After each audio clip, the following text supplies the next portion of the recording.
Rocker Pat here. Hi guys, it's another hot rocking day in the jungle, buddy. And man, the trees are soaking up that beautiful Texas sunshine. And I can tell you right now, there are buds on all them limbs right there, and that thing's gonna sprout out any day with a full deck of pecan leaves. All right, guys. So the last time we talked about Johnny over here, we were jumping into the bed. Well, it turned into a little bit of a nightmare.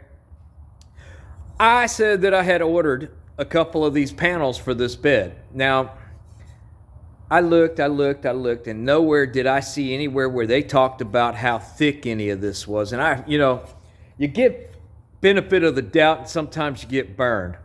Now, I'm only out $100, so I'm not really too ticked on this, but man, the bed ain't made out of 20 gauge, and you can already see a dent right there. I can imagine welding that whole long seam right there. That thing's gonna be warped, bigger, and crap. First time you put an engine in the back of this thing or anything, I mean, even luggage is gonna dent the shit out of that metal. So now I'm kind of left with back to my, okay, if you wonder why I know how to do so many things, it's because I just end up having to do it myself. So, here's a piece of 18 gauge, and as you can see, it's not too hard to make a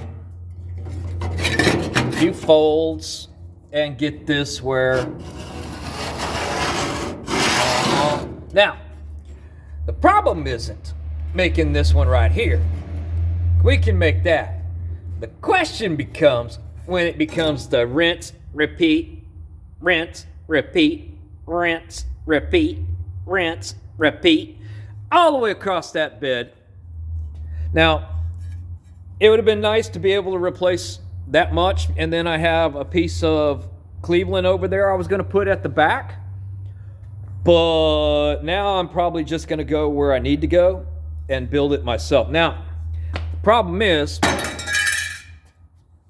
the only break I got is either that one right there or the one right there. Now, either one of them would work. Don't get me wrong.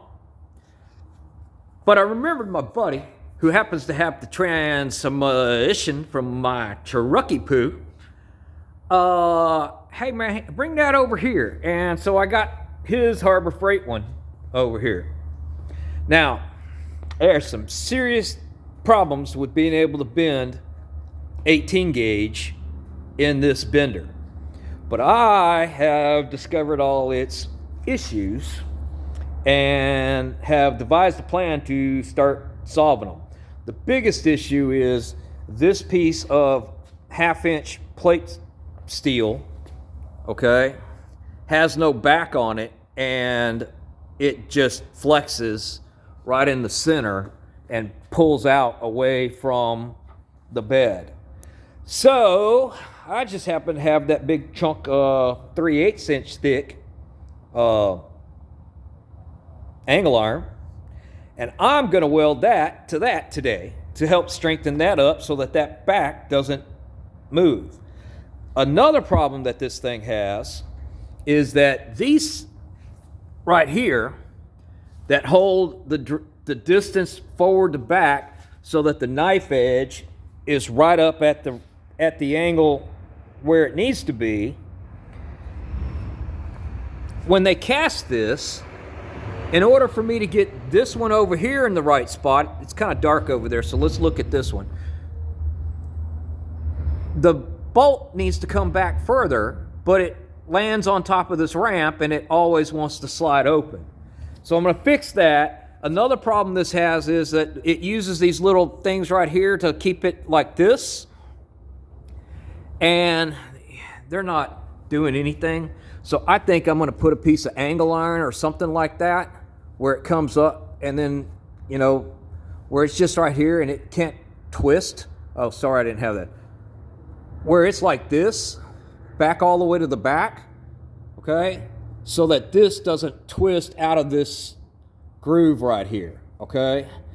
Another problem with it is that bushing isn't very good for this, but that's kind of If you're doing a lot of that, you'd want to tighten that up a lot because that would get your repeatability, and that may come to. Another problem that we have here is this piece of angle iron going down the spine of this 10 millimeter piece of plate steel, which is the knife edge up here, okay? It's not welded all the way. It's just tack welded in a few places. So I think I'm gonna weld that up. And I think if I do those modifications, grind this corner out, put a wall here so this doesn't twist, weld that completely, weld that to this, and I've already got it preloaded on the back so that I've got this right up next to the bed, so when I weld it, hopefully it'll all stay there. Well, that's what I'm gonna do today so that I can fix Johnny's bed. Had another person today tell me that, oh, I'd just get another bed. Where are you just gonna get a 1988 S10 bed that doesn't have rot in the floor? I don't know where the people get this idea. Not only that, my biggest complaint about that is, and I don't mean to be complaining about it, really I don't. But if you think about it, what's left of the truck when you throw everything away and get something else? The idea is to fix what we got, guys. And it just seems right. I feel bad about that truck over there. I still feel bad about that I tore that up when I know I can fix this. And it just kind of bugs me. All right, guys. Well, y'all keep rocking and a rolling and a rolling and a rocking. I got some bending to do. Talk to y'all next time.